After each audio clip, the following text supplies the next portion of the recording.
Para os clássicos, para os inovadores, para toda a família, para um só. Para os que se esforçam, para quem se refresca, para os que amam praia, para os que amam serra, para os que vão e os que voltam, para quem curte academia, para quem quer opção, para quem quer sair do comum, para os solteiros, para os casais, para os filhos, para os que pensam no futuro dos filhos, para quem bebe da fruta, para quem bebe da nuvem, para os brasileiros de todo lugar, para todos.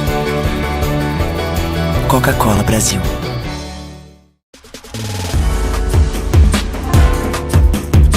Recebe o salário na Caixa tem mais vantagens, descontos exclusivos, isenções de taxas e milhares de agências esperando por você.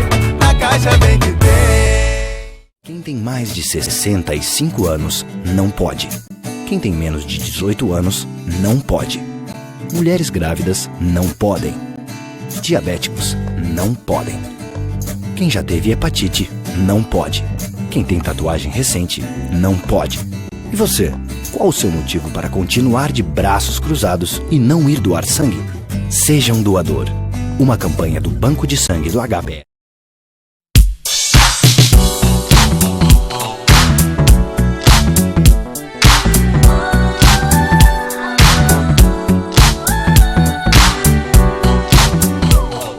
Alô, doutor, e com a grata satisfação estamos recebendo novamente dentro do programa o doutor Mário Silveira, ele que é clínico geral, cirurgião dentista, participa conosco hoje para falar de um problema que realmente acomete muitas pessoas, a apneia do sono, o ronco, enfim, essas situações todas que têm uma relação direta dentro da área de atuação do Dr. Mário. E nesse sentido, evidentemente, ele traz aí uma série de informações, além, é claro, de orientações importantes. Tudo bom? Tudo bem, doutor César, telespectadores, prazer estar aqui mais uma vez.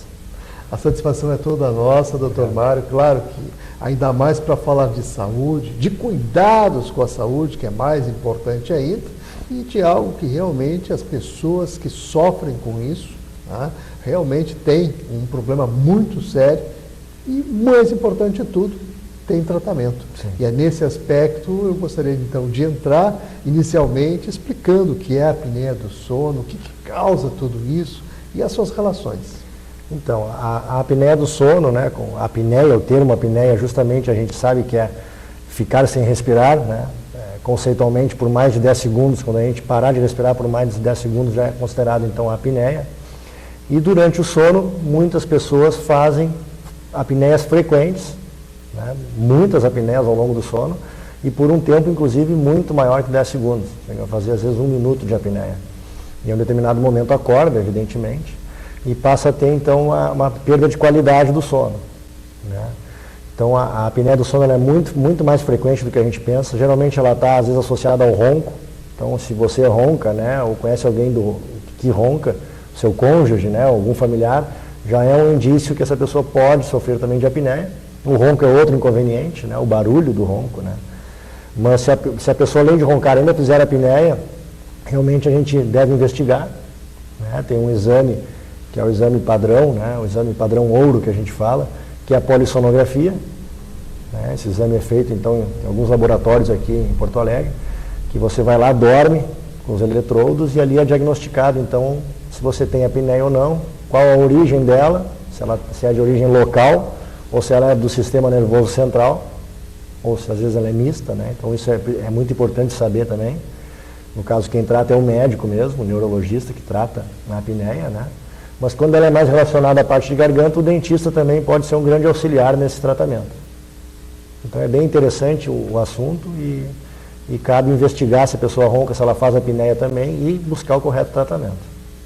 Realmente tem situações aí, claro, que acabam preocupando. O senhor fala a pessoa roncar e ainda ter apneia, são 2 agravantes, na verdade, que podem, inclusive, levar a pessoa, quem sabe, à fatalidade, dependendo de cada caso. Dentro dessa relação, o senhor falou, evidentemente, do especialista, o neurologista, que trataria, então, dessa situação em si, mas dentro da sua área, no caso, as relações que estão mais ligadas a essa questão, eu gostaria que o senhor desse as conotações e os destaques necessários. Então, só fazendo um parênteses, essa questão da qualidade do sono é muito importante. Eu brinco assim, você quer enlouquecer alguém, você priva ela do sono. Inclusive isso é tortura de guerra, enfim, priva uma pessoa do sono e você acaba enlouquecendo ela depois de um certo tempo. Então essa questão da apneia é muito importante, porque a apneia e o ronco e o bruxismo também, geralmente eles acontecem na fase 2 do sono. Né? Então a pessoa sai do estágio de alerta, fase 1 do sono, fase 2, quando ela iria para a fase 3 e 4, que seria o sono profundo, quando ela realmente descansaria, então ela dormiu, começou a baixar a frequência, quando ela entra no nível 2 do sono, ela faz então a apneia, começa roncando no primeiro momento, que é a vibração, né? Está seca, a vibração do ar, no segundo momento fecha, colaba. E aí essa pessoa acaba acordando de novo. Então, em vez dela entrar na fase 3 e 4 do sono, que seria o sono profundo, onde ela realmente descansaria, ela quando chega no estágio 2, ela ronca ou faz a apneia, acaba despertando por esse motivo, né? Até para não ir a óbito, parar de respirar, então o corpo te acorda, e a pessoa fica tendo vários despertares noturnos. Então ela passa a ter um sono superficial, né? Ou às vezes acorda muitas vezes para urinar, ou tem um sono leve, aí a gente vai ter uma série de indícios assim que levam a uma série de perguntas que a gente faz, e o exame, evidentemente, a polissonografia, para diagnosticar isso. O cansaço diurno, né? A gente faz umas perguntas, enfim, se a pessoa, qual a chance dela dormir após o almoço, qual a chance dela dormir sentado num local público, aquele cansaço diurno excessivo é outro fato, outro indício de que ela pode estar fazendo a apneia noturna. E esse sono então passa a ser superficial, embora ela durma 6, 8 horas por noite, ela tem um sono muito superficial e não descansa. Então tem estudos, né, Estados Unidos tem muito estudo, e a relação entre apneia severa ou apneia crônica e acidente automobilístico e acidente de trabalho. O paciente que ele é apneico, ele tem 7 vezes mais chance de sofrer um acidente automobilístico ou um acidente de trabalho. O paciente que faz apneia, ou que tem apneia severa, ou que sofre de apneia, ele tem 3 vezes mais chance de ter um infarto do miocárdio. 3 vezes e meia mais chance de ter um AVC. Então, é raro a pessoa morrer de apneia enquanto dorme. Ela não vai morrer dormindo, né? Isso é extremamente raro. Ela acorda, ela desperta. Mas a apneia, ao longo da vida de uma pessoa, vai destruindo realmente a qualidade de vida dela, e ela passa a ter os efeitos colaterais dessa apneia. Né? Então, quando vê está com problema no coração, quando vê tem um AVC, esse cansaço diurno. Então, essa é muito interessante assim, essa questão da apneia relacionada à perda de qualidade de vida, né? E os efeitos que começam a aparecer então com essa privação do sono. Na parte de odontologia, né, que você colocou, quando a apneia não é do sistema nervoso central, quando não é o cérebro que manda parar de respirar, quando é por uma obstrução da garganta, então entra essa questão de analisar a questão óssea mesmo, às vezes a anatomia da pessoa, né, a relação mandíbula-maxila propicia isso. Uma grande causa de apneia, isso aí, vários telespectadores, várias pessoas podem ter notado, eu aumentei de peso e comecei a roncar. Ou o contrário, eu perdi peso e parei de roncar. Então essa questão da obesidade, né, do índice de massa corporal, né, o seu peso dividido pela sua altura ao quadrado, e aí você vê o seu IMC. Hoje em dia, tu bota na internet, tem vários sites que calculam esse IMC e te dizem se ele está acima ou não. Né, deve ficar abaixo de 25 esse valor. Então você divide lá pega o seu peso, divide pela sua altura ao quadrado, deve dar menos de 25. Acima disso, então já começa a aparecer essa questão da obesidade. Então, muito, muito importante isso, né?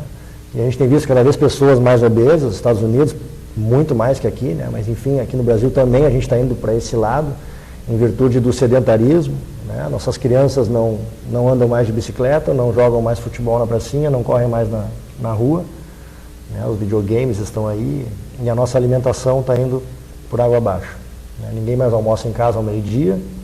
Então a gente está vivendo essa coisa do progresso, vamos dizer assim, né? E estamos colhendo os frutos, então, frutos negativos, né? As consequências desse sedentarismo e dessa vida cotidiana muito corrida. Na parte odontológica, então, essa obesidade, a gente instrui a pessoa para perder peso, se vê que ela realmente está acima do peso. Então, as discrepâncias ósseas, né? Um aumento de volume, de tecido, em virtude de própria obesidade. A gente analisa as amígdalas também.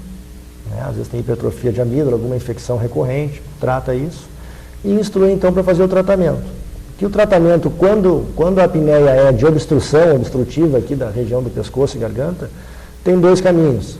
Os otorrinos também fazem muito bem esse tratamento, né?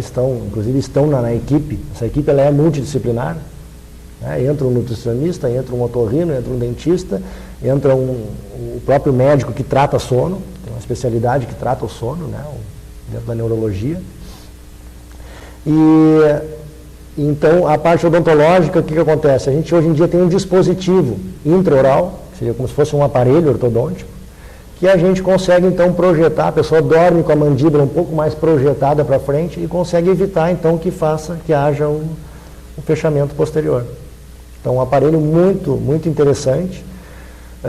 Nós temos um outro aparelho que chama CPAP, que esse, né, muita gente usa isso, e os otorrinos que indicam mais o CPAP, que é uma segunda alternativa para quem tem fechamento. O que é isso? Você dorme com uma máscara, você coloca uma máscara para dormir, liga esse aparelho na tomada e ele fica injetando, passando o ar o tempo inteiro pela sua garganta. Aí evita que seque, que feche. Então o CPAP é muito utilizado, mas qual é o inconveniente do CPAP? Você tem que ligar na tomada e você tem que andar com aquela maletinha para todo lugar que você for. Quem é diagnosticado como um paciente apneico. Aí o paciente, que acontece, às vezes nas férias, sai de férias, tem que levar a maletinha junto. Vai dormir na casa da namorada, tem que levar a maletinha do CPAP. Então o aparelho intraoral, quando bem feito e quando indicado corretamente, é muito bom, os pacientes adoram, porque ele está se livrando de um equipamento pesado, né, enfim, uma logística muito grande, tem que ligar na tomada, por um aparelhinho que ele pode carregar no bolso. Né? Então a gente confecciona esse aparelho intraoral, o paciente usa por um tempo, uma fase de adaptação muscular, sente um pouquinho de desconforto no início, depois se acostuma, e ele vai fazer uma nova polissonografia com o aparelho. Ele vai lá dormir lá de novo com o aparelho e vai ver se resolvemos a apneia dele. E aí maravilha. Então, os dentistas hoje em dia estão tratando a apneia do sono e estão entrando nessas equipes, então, compostas por otorrinos, por neuros. Então, está sendo muito interessante essa parceria nossa com a medicina. Muito bem, realmente tem situações aqui bem a se destacar, porque, na verdade, como o senhor bem colocou, uma equipe multidisciplinar, na verdade, se engaja dentro dessa situação para trazer, evidentemente, qualidade de vida, né, para esses pacientes, para essas pessoas acometidas com apneia ou com ronco também, que é outro fator que acaba trazendo uma série de problemas para a pessoa. Além disso, doutor Mário, tem outra questão aqui que eu gostaria de ressaltar, que é a ausência de saliva. E essa relação, né, que tem com essas questões todas que nós elencamos até agora. Sim. Então, a redução de saliva, né, outra parte que eu costumo dizer que tem áreas que parece que não é terra de ninguém, né? A própria halitose, que a gente falava outro dia aqui, né? Quem que trata mau hálito? É o dentista, é o médico, é o otorrino? A saliva é outra coisa muito interessante, que poucos dentistas, enfim, sabem trabalhar com isso. Diagnosticar a hipossalivação, né, que antigamente chamávamos de xerostomia. Xerostomia hoje é a sensação da boca seca, é a xerostomia. E quando ela é diagnosticada e evidenciada, realmente tem redução de saliva, né, abaixo de 1,2 ml por minuto. A gente faz um teste bem simples, consegue ver essa quantidade de saliva. Abaixo de 1,2 ml por minuto. Bom, então está com hipossalivação, que a gente fala. Hipossalivação leve, hipossalivação moderada, severa e a acialia. A acialia seria a ausência de saliva. Né? E só para terminar a parte de nomenclatura, o excesso de saliva seria chamado como cialorreia. Mas o excesso de saliva não é problema nenhum, né? É muito bom isso para a boca, porque a saliva ela é o remédio, a gente sabe, costuma dizer que é o remédio da boca. Então, a pessoa que não tem saliva, ela tem mais tártaro, ela tem mais cárie, ela tem mais estomatite, tem mais doenças, inclusive na garganta, tem amidalites recorrentes, e a gente vai ver às vezes um detalhe da saliva. Né? A própria saliva, ela inicia o processo de digestão. Então, né, as enzimas salivares, assim como a gente tem, né, o suco gástrico, que faz a digestão da comida, ela já inicia na boca. Então, quer dizer, ao você ter uma boa salivação, você já começa a fazer a digestão, a quebra, a lise dos alimentos e já coloca numa situação mais confortável para o estômago. Aquela questão da saúde como um todo. Então é bem comum pacientes com falta de saliva, né? Eu atendo lá bastante pacientes com essa queixa. A saliva tem relação, inclusive, né, com a questão do paladar e do olfato. Então, né, pessoas às vezes com perda de paladar, perda de olfato, aí a gente vai fazer um exame de saliva, falta de saliva. A própria litose, o mau hálito, né? Então, e o próprio ronco, né? Quer dizer, se eu estou respirando e o meu palato, né, que é o palato mole que a gente fala, que é o finzinho da boca, né, lá onde tem a campainha, que a gente diz que é a campainha, a úvula, ali o fim do palato mole, então na realidade que ele, com a passagem do ar ele vibra, muitas pessoas têm dificuldade de respiração nasal, né, então isso é outra causa de problemas bucais. O paciente é respirador bucal, que a gente fala. Ele não respira bem, o certo é respirar pelo nariz. Ao respirar pelo nariz, nós filtramos o ar, por isso que a gente tem os pelinhos dentro do nariz, serve para filtrar o ar e aquecer esse ar para que ele chegue, então, numa temperatura ideal dentro dos pulmões. A partir do momento que eu deixo de respirar pelo nariz e começo a respirar pela boca, eu estou respirando um ar mais impuro, né, e o ar, principalmente quem vive nas grandes cidades, né, o ar muito poluído, e isso causa uma secura de boca. Aumentando a quantidade de tártaro, aumentando a cárie, aumentando o mau hálito, aumentando a descamação epitelial dentro da boca, né? Pessoas que se queixam de ardência na boca, pessoas que se queixam de gosto amargo na boca. Então, muitas vezes tem essa relação com o respirador bucal. Isso também a gente investiga, é uma causa de secura de boca, o paciente ser respirador bucal, e a gente manda para um otorrino, então. Né? Que aí nós temos um outro exame também, falávamos da polissonografia, para ver a questão da apneia. Um exame que os otorrinos fazem muito interessante é a videofibronasolaringoscopia, né? A endoscopia todo mundo conhece, né? Que seria filmar a parte do estômago, mas a videonaso é uma filmagem também, só que ela é feita por dentro da... Bota um spray, anestesia, evidentemente, né? Uma anestesia com spray, e faz uma filmagem, então, toda a parte da nasofaringe, orofaringe, né? E às vezes achamos muitas coisas interessantes, vamos dizer assim, né, do ponto de vista da patologia. Adenoides hipertrofiadas, pólipos em excesso. Então a gente vê que há um impedimento da passagem de ar pelo nariz. Indica para um otorrino, o otorrino devolve para nós o paciente já com essa questão da respiração bucal corrigida, e tem N formas da gente estimular a salivação, inclusive com medicamento. Né? Então quando a gente diagnostica falta de saliva, a gente também, além de ver a causa principal disso, a gente... Outra causa de secura de boca, a desidratação. Né? Ninguém toma os líquidos e a água na quantidade que deveria. A gente costuma falar de 1 a 2 litros, porque isso é a média da população. Na realidade, o cálculo certo é 30 ml por quilo de peso. Então, você pega o seu peso, quanto você... Né? Pesa 80 quilos, multiplica por 3, dá 2,4. 2,4 litros é o que você deveria tomar de líquido por dia para manter-se hidratado. E quando a gente fala em água, a gente fala água, mas na realidade é qualquer líquido. Então todos os líquidos que você toma conta para fazer essa somatória. Chimarrão, café preto, refrigerante. Café preto e refrigerante são agentes estressantes que a gente sabe, né? Então a gente procura instruir sempre para um suco, uma água, né? O chimarrão aqui no sul vale também. Muitos pacientes perguntam se a bebida alcoólica vale para isso também. Vale, né? O problema do álcool, né, seria a questão da litose, que a gente falava outro dia aqui, né? O álcool circulando na corrente sanguínea acaba saindo pelo ar do pulmão, pela via de excreção pulmonar. Então fica aquele cheiro característico do etilista que, para quem não bebe, é um pouco desagradável. O único líquido que não daria para contar nesse somatório seria a cerveja, em virtude dela ser extremamente diurética. Né? Se você tomar 1 litro de cerveja, você vai urinar 1 litro e 50 ml aproximadamente. Então a cerveja zera. Ah, mas a cerveja conta? Não, a cerveja não conta. Então todos os outros líquidos contam então para esse cálculo diário de líquido que a gente deveria tomar. E nós estando hidratados, né, as nossas glândulas salivares funcionam melhor, lubrifica toda a região das vias aéreas superiores também. E o paciente começa então a voltar à questão da salivação. Falando em medicamento, existe um medicamento chamado pilocarpina. Até bem uma curiosidade da pilocarpina, que nos Estados Unidos e Europa ela é usada frequentemente para este fim que eu digo, estimular a salivação. E no Brasil nós não temos a pilocarpina para este fim. Então a gente tem a pilocarpina em forma de colírio.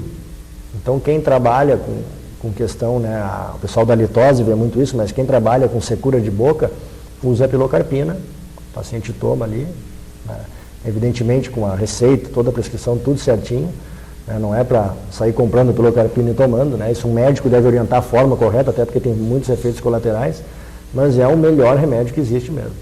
Né? Eu chego a fazer o teste antes e depois, eu faço o teste no consultório quando eu vou para ver se o paciente é sensível à pilocarpina. Tem algumas doenças que contraindicam, então a gente faz um checklist. Se ele não for contraindicado a pilocarpina, a gente faz um teste e ele chega 20 minutos depois a produzir quase 13 ml a mais de saliva. Isso dá um conforto muito grande para quem tem secura de boca. Enfim, é um assunto... Não, e é bem eficaz, né, como o senhor bem coloca aqui. Sim. Mas, doutor Mário, nós vamos fazer um breve intervalo. Perfeito. Em seguida a gente retorna. Nós vamos tratar dos aspectos voltados às dores de cabeça e suas relações com essa temática que trouxemos à pauta de hoje. Continue ligado que em instante só a gente volta.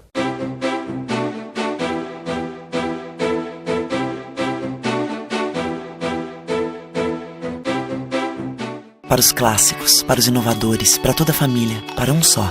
Para os que se esforçam, para quem se refresca, para os que amam praia, para os que amam serra, para os que vão e os que voltam, para quem curte academia, para quem quer opção, para quem quer sair do comum, para os solteiros, para os casais, para os filhos, para os que pensam no futuro dos filhos, para quem bebe da fruta, para quem bebe da nuvem, para os brasileiros de todo lugar, para todos. Coca-Cola Brasil.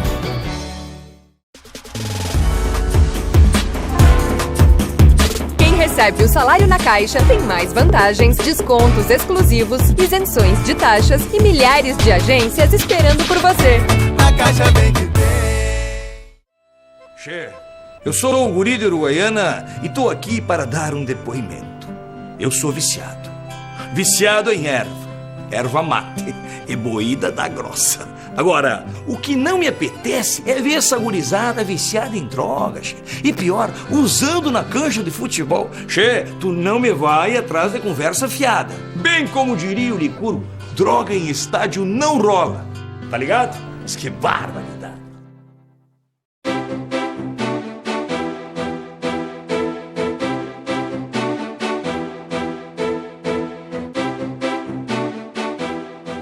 Continuamos aqui com o Dr. Mário Silveira, ele que é clínico geral, cirurgião dentista, participando hoje conosco, falando sobre a apneia do sono, sobre ronco, a ausência salivar, enfim, uma série de situações importantes, né, para que a gente possa ficar em alerta para essas situações. Além disso, é claro, no final do bloco eu provoquei a situação referente às dores de cabeça e quais são as situações que realmente tem ligação com isso dentro dessa temática que levantamos hoje, doutor Mário? Então, as dores de cabeça que a gente fala de origem odontológica são bem mais comuns do que a gente pensa, né? Não só as dores de cabeça, a gente fala DTMs, né? Disfunções temporomandibulares e dores de cabeça.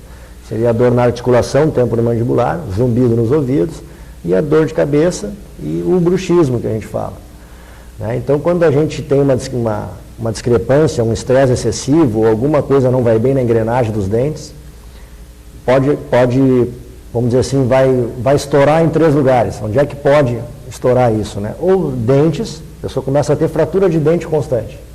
Eu estou quebrando muito dente, eu não quebrava dente, agora comecei a quebrar dente. Desgaste excessivo de dente, o paciente percebe, cara, eu estou gastando os meus dentes da frente, enfim, estou destruindo meus dentes. Então, ou o dente sofre esse trauma, ou a articulação, e passa a ter desconforto, às vezes dificuldade de abertura de boca. Hoje, antes de vir para cá, atendi um paciente assim, acordou de manhã, não conseguia abrir a boca. Deslocamento de disco, do disco articular, sem redução. Então, quer dizer, foi lá para a clínica, atendi ele lá pelas 10 horas, né, medicamento, relaxante muscular, anti-inflamatório, uma placa emergencial. Então, para ver como pode ser severo. Outros travam com a boca aberta, não conseguem fechar a boca. Então, quando há uma discrepância do disco articular, que a gente tem aqui na engrenagem da mandíbula com a maxila. Então, quando não acompanha o movimento do côndilo, assim como, né, tipo joelho, não tem problema de menisco que a gente fala, a gente tem um menisco aqui muito importante também. Então, ou estoura em dente, ou estoura na articulação, dor também pode ter, às vezes zumbido nos ouvidos, ou estoura na musculatura envolvida na mastigação, musculatura da cabeça e pescoço. Geralmente a dor é na região das têmporas, frontal, muitas vezes pescoço também, cervical. Muito bem. E realmente tudo tem tratamento. Tudo tem tratamento. Importante que a gente possa ressaltar isso. Então vamos agradecer mais uma vez aqui a participação do Dr. Mário Silveira, cirurgião dentista, clínico geral.